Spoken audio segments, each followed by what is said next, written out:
In this video, we will go over the send SMS workflow action. This action will send a text message to the customer when a workflow is triggered. So this is great for following up on forms, surveys, any sorts of actions that you want to trigger.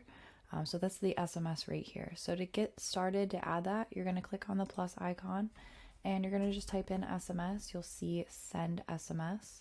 We're going to go ahead and click on that. And then here you can change your action name. So if there's something specific that you're sending this SMS out for, you can type that in here. And then you have an option of either selecting a SMS template or filling in your message in the box.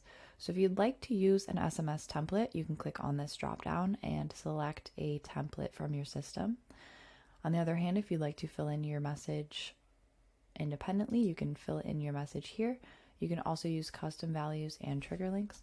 So let's go, hey, contact first name, and then you can type in their message.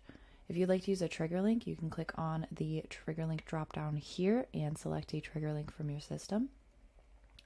And then if you'd like to add an attachment, you have the add attachment option here. So this will open the file explorer in your computer and you can upload a file.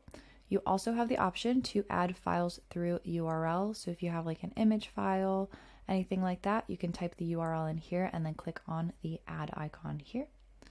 And then to test your SMS before sending, go ahead and put in your phone number right here with your country code along with the phone number, and then click on send SMS to see how that will look.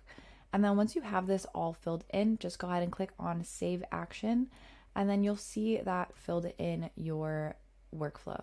So once you have that saved and ready to go, make sure you're clicking on the blue save icon in the top right corner to save your workflow.